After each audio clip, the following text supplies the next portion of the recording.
नमस्कार दोस्तों, मैं हूं सुमित, आपके सामने एक बार फिर से आ गया हूं अपने नए वीडियो के साथ। और इस वीडियो में थोड़ी मैं स्पेशल चीज़ करने वाला हूं, अपने लिए पीसी बिल्ड करने वाला हूं। जो भी मैं अपना काम करता हूं, वीडियो एडिटिंग करता हूं, यूट्यूब के लिए वीडियोस बनाता हूं, उनको एडिटिंग के लिए एक पीसी की मुझे कहीं ना कहीं ज़रूरत लग रही थी और इसीलिए मैंने अपने इस पीसी को बिल्ड किया, जिसकी कॉस्ट अप्रॉक्स 65 to 70,000 गई है। और जो भी मैंने कंपोनेंट इस पीसी को बनाने में यूज़ किए हैं उनके बारे में सारी चीज़ें डिस्कस करूंगा, क्योंकि अपने लिए पीसी बनाना एक उसके काफ़ी सारी फीलिंग्स जुड़ी हुई होती हैं। उसको जब असेंबल करो, सारी चीज़ें कंपोनेंट्स इकट्ठे करो, और हमें सिलेक्शन करने में भी काफ़ी टाइम लगता है कि हमें कौन सा कंपोनेंट बेस्ट रहेंगे, कौन सा हमें सीपीयू चूज़ करना चाहिए, कौन सा मदरबोर्ड चूज़ करना चाहिए। बहुत सारी चीज़ें जुड़ी होती हैं हम जो पीसी बिल्ड करते हैं उससे रिलेटेड। तो इस वीडियो में यही सारी चीज़ें मैं डिस्कस करूँगा और साथ ही मैं पीसी बिल्ड करके भी बताऊँगा कि मैंने कौन कौन से कंपोनेंट उस पर यूज़ किए हैं, कैसे उनको असेंबल करना है। और मेरे वीडियोस में जो पॉज भी एक प्रकार से लगा था, जो मैं रुक गया था कि नहीं बना पा रहा था, मेरा पीसी कहीं ना कहीं साथ नहीं दे रहा था। मुझे उस समय लगी ज़रूरत कि हाँ, अब हमें कंप्यूटर को अपने अपग्रेड करना है, जो भी चीज़ें हैं उसको अच्छे से मतलब असेंबल करना ही पड़ेगा पीसी, क्योंकि बहुत सारी जो हम प्रोजेक्ट यूज़ करते हैं, जो भी हम इफेक्ट्स यूज़ करते हैं, उसको सही तरीके से यदि हम अप्लाई नहीं कर पा रहे अपने सिस्टम पे तो काफ़ी इफेक्ट पड़ता है हमारे वर्क पे। तो इसीलिए हमने थोड़ा सा पॉज लिया, अपना पीसी बिल्ड किया, और यही हम पीसी बिल्ड आज अपने चैनल पे भी बताने वाले हैं। और जो भी कंपोनेंट हमने इस पीसी बिल्ड में यूज़ किए हैं उनकी कितनी प्राइसिंग है और वो कैसा परफॉर्म करते हैं, ये भी मैं डिस्कस करूंगा।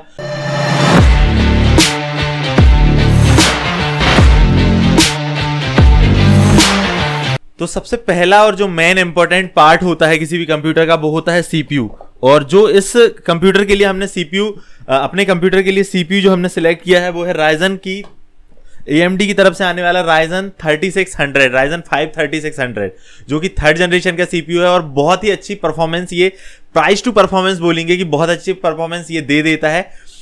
ये 6 कोर 12 थ्रेड के साथ आता है और जो इसका आर्किटेक्चर है 7 नैनोमीटर पे बेस्ड है, तो काफ़ी अच्छी परफॉर्मेंस दे देगा। साथ ही कम पावर कंजम्पशन है इस पे, और जिसकी बेस क्लॉक 3.6 गीगाहर्ट्ज और बूस्ट क्लॉक 4.2 गीगाहर्ट्ज तक जाती है।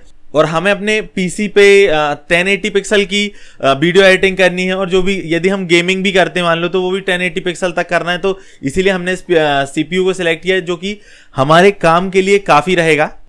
और ये जो सीपीयू है हमें अप्रॉक्स मार्केट में 16,000 के आसपास मिलता है, क्योंकि अभी ये लॉकडाउन चल रहा है, कोरोना का टाइम चल रहा है, तो जो एक्सपोर्ट इंपोर्ट ये सब बंद हैं, तो इतनी ज़्यादा अवेलेबिलिटी अभी नहीं है। और जो इनके पास है तो वो थोड़ी प्राइस हाई करके बेच रहे हैं। और यदि मैं बताऊं कि मैंने कितने का खरीदा है, तो ये 15,600 रुपये का मैंने ये प्रोसेसर खरीदा है। और जो नेक्स्ट पार्ट है, हम अपने बिल्ड के लिए जो हमने सिलेक्ट किया है वो है हमारा मदरबोर्ड। जो मदरबोर्ड हमने इसके लिए सिलेक्ट किया है वो है B450 टोमाहॉक मैक्स, MSI की तरफ से आने वाला ये मदरबोर्ड है, और काफ़ी अच्छी परफॉर्मेंस ये देता है। और अभी तक मैं जहां तक जानता हूं तो सबसे ज़्यादा इस प्रोसेसर के साथ बेचा जाने वाला मदरबोर्ड है वो यही है, क्योंकि इसकी VRM बहुत अच्छी है, ओवरक्लॉकिंग के लिए बहुत परफेक्ट मदरबोर्ड है, और हीटिंग इशू नहीं आते हैं। जो भी इस पे लगे कंपोनेंट्स होते हैं वो भी काफ़ी अच्छी क्वालिटी के हैं। और ये ATX size, full ATX size का ये मदरबोर्ड है। हमारे ये बिल्ड के लिए जो ये मदरबोर्ड है बहुत अच्छा रहेगा, और ये अभी की डेट में मार्केट पे अप्रॉक्स 11,000 की प्राइस रेंज में मिलेगा आपको। मैंने भी खरीदा है तो 11,000 रुपये में खरीदा है, क्योंकि पता है ये सिचुएशन जो है ना, वो अभी सारे प्राइस, सारी चीज़ें हाई करके चल रही। तो ये मदरबोर्ड भी मेरे को थोड़ा कॉस्टली मिला, लेकिन मेरे को चाहिए था, तो इसलिए मैंने थोड़ी एक्स्ट्रा पैसे दे के भी इसको लेना सही समझा। इसके बाद हम जो नेक्स्ट कंपोनेंट की बात करें वो है पावर सप्लाई। और इस बिल्ड के लिए हमने पावर सप्लाई यूज़ की है गीगाबाइट की तरफ से आने वाली B700H 700 वाट की पावर सप्लाई है, और सेमी मॉड्यूलर पावर सप्लाई है, जो कि ब्लैक फ्लैट केबल्स के साथ आती है। तो मुझे सेमी मॉड्यूलर ही चाहिए थी, क्योंकि उसमें वायर मैनेजमेंट में काफ़ी हेल्प मिल जाती है। और ये अप्रॉक्स 4700 के आसपास मुझे मिली थी, मैंने ऑफलाइन मार्केट से खरीदी थी, और काफ़ी अच्छी पावर सप्लाई है, 80+ ब्रॉन्ज सर्टिफिकेशन के साथ आती है। तो ये अपने बिल्ड के लिए इनफ रहेगी ये पावर सप्लाई, और गीगाबाइट की तरफ से एक अच्छा ब्रांड है, तो डेफिनेटली हमें सर्विस भी अच्छी मिलेगी, इसलिए मैंने ये पावर सप्लाई खरीदी है। तो हम अगले कंपोनेंट की बात करें, जो कि हमने अपने इस बिल्ड के लिए जो स्टोरेज डिवाइस सिलेक्ट की है वो है, हम विंडोज डालने के लिए हमने एडाटा की तरफ से XPG SX 8200 Pro, ये 256 GB की SSD है, जो कि NVMe फॉर्म फैक्टर में आती है, और काफ़ी अच्छी परफॉर्मेंस हमें दे देती है। तो ये मेरे को अप्रॉक्स 5000 के आसपास मिली है, अमेजोन से मैंने इसको बुलवाया था। ये काफ़ी अच्छी रीड राइट स्पीड के साथ आती है, और PCI Gen 3 को सपोर्ट करती है। तो ये हमारे बिल्ड के लिए जो मैं विंडोज इंस्टॉल करेंगे, जो भी सॉफ्टवेयर इंस्टॉल करेंगे उसके लिए काफी अच्छी NVMe ड्राइव रहेगी। और यदि हम बात करें सेकेंडरी स्टोरेज के रूप में, तो जो हमने सेकेंडरी स्टोरेज के रूप में हमने इसको 1 TB की 3 हार्ड ड्राइव है, जो कि मेरे ओल्ड कंप्यूटर से मैंने यूज की है, जो मेरी पुरानी रखी हुई है, उनमें हमारा बहुत सारा डेटा है, तो मैं उन्हीं को यूज कर रहा हूँ। तो वो अप्रॉक्स 1 TB की 3 हार्ड ड्राइव है, जो कि मैंने अलग अलग टाइम पे खरीदी थी, इसलिए 3 TB की हार्ड ड्राइव उस पर हम यूज करेंगे। इसके अलावा हम नेक्स्ट कंपोनेंट की बात करें, वो है हमारा ग्राफिक कार्ड। तो ग्राफिक कार्ड के लिए हमने इस अपने बिल्ड में यूज किया है गीगाबाइट की तरफ से आने वाला 1650 सुपर। अब 1650 सुपर इस बिल्ड के हिसाब से थोड़ा मतलब बोलेंगे कमजोर ग्राफिक कार्ड है, लेकिन सही मायने में यदि हम देखें कि मेरे को गेमिंग नहीं करनी ज्यादा, मेरे को मेन फोकस मेरा वीडियो एडिटिंग है, और वीडियो एडिटिंग में क्या होता है कि ग्राफिक कार्ड की इतनी ज्यादा जरूरत नहीं पड़ती है मेरे हिसाब से। ग्राफिक कार्ड में कितना भी यूज करता हूं उसको, तो ग्राफिक कार्ड जो है वो कम ही यूज होता है, उतना फुल जो उसका पूरा यूटिलाइजेशन होता है वो नहीं हो पाता। तो इसके लिए ग्राफिक कार्ड हमें बहुत महंगा लेने की जरूरत नहीं थी, और मेरे इस बिल्ड के लिए जो सही मेरे को लगा वो 1650 सुपर लगा। मैं एक ब्रांड की तरफ गया जो कि गीगाबाइट है, जो कि काफी अच्छी परफॉर्मेंस हमें दे देगा। अब 1650 पे भी जा सकता था, लेकिन जो हम बोलते कुडा कोर जो कि हमें वीडियो एडिटिंग में हेल्प करते हैं, वो उस पर कम होते हैं, तो उसके मुकाबले 1650 सुपर काफी अच्छी परफॉर्मेंस हमें दे देता है।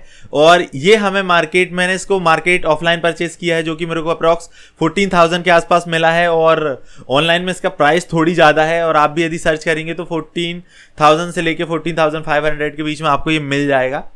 इसके बाद यदि हम बात करें तो मैंने इस पर स्टॉक फैन यूज़ नहीं किया है, क्योंकि स्टॉक फैन कहीं ना कहीं जो 3600 प्रोसेसर है उसको जब वो ओवरक्लॉक होता है या ऑटोमेटिक ओवरक्लॉक में हम इसको रखते हैं, तो उसकी फ्रिक्वेंसी है जो बढ़ती है, लेकिन उसके कारण क्या होता है कि उसका टेम्परेचर भी काफ़ी बढ़ता है, जो कि यदि हमें काम करना, उस CPU के अच्छे से परफॉर्मेंस लेना है ना, तो हमें AIO या कोई थर्ड पार्टी या आफ्टर मार्केट कोई ना कोई हमें एयर कूलर अच्छी क्वालिटी का या AIO हमें खरीदना ही पड़ेगा। तो इसके लिए मैंने जो यूज़ किया है वो है जो कि कूलर मास्टर की तरफ से आने वाला है मास्टर लिक्विड ML240L। RGB के साथ ये आता है, जिसमें मोटर लगी हुई है, उस पर भी हमें RGB इफेक्ट देखने मिलता है, और ये काफ़ी अच्छा ये कूलिंग प्रोवाइड कर देगा हमारे इस प्रोसेसर को। तो इसलिए मैंने इस AIO को यूज़ किया है।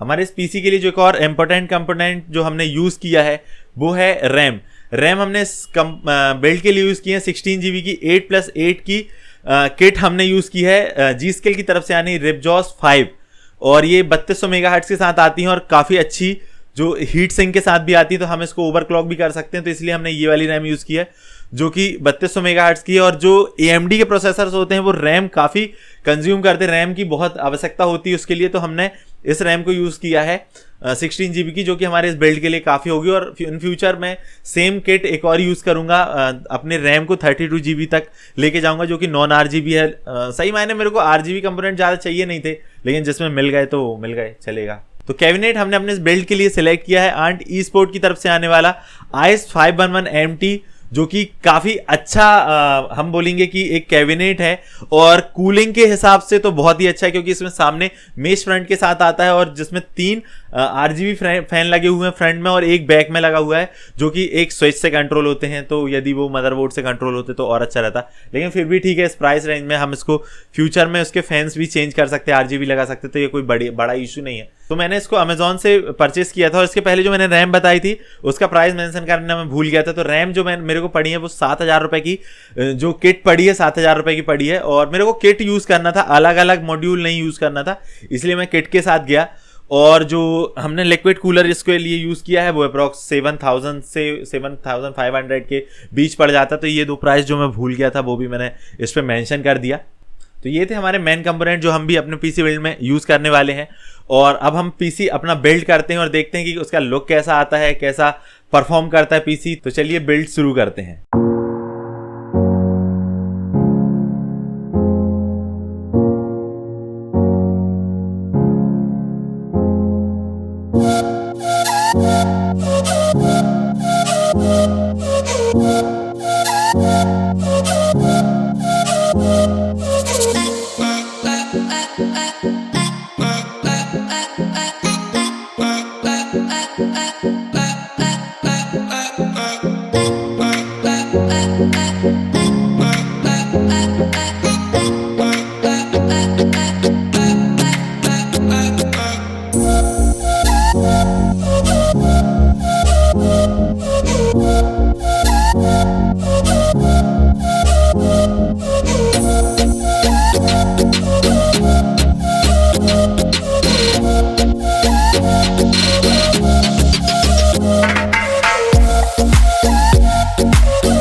सो गाइज आई होप कि आपको ये वीडियो पसंद आया होगा, जो भी मैंने अपना पीसी बिल्ड किया है। और काफ़ी इमोशंस हमारे जो भी हम, यदि हमें कंप्यूटर्स अच्छे लगते हैं और हमें कंप्यूटर्स पे काम करना अच्छा लगता है तो एक बहुत इमोशनल मोमेंट होता है कि आप अपना जो बिल्ड है वो खुद करें, जो सारे कंपोनेंट्स। और इस पीसी को बिल्ड करने में मेरे को काफ़ी टाइम लग गया, अप्रॉक्स 1 मंथ लग गया, क्योंकि चीज़ें अवेलेबल नहीं थी, हमें जो भी चीज़ें बुलवानी थी वो सही तरीके से हमें टाइम पे मिल नहीं पा रही थी, या जो मिल भी रही थी तो बहुत कॉस्टली मिल रही थी, इसलिए थोड़ा समय लगा और इसलिए मैं वीडियो भी नहीं बना पा रहा था। तो अब इन फ्यूचर जो भी हमारे वीडियोस आएंगे वो मैं इसी में एडिट करने वाला हूँ। सो आई होप गाइज आपको ये वीडियो पसंद आई होगी। यदि आपको ये वीडियो पसंद आई है तो लाइक कीजिए, शेयर कीजिए, सब्सक्राइब कीजिए, साथ ही इस बेल आइकॉन को भी दबा दीजिए ताकि आने वाली वीडियोस के नोटिफिकेशन आपको मिलते रहें। तो अभी के लिए इतना ही, टाटा बाय बाय।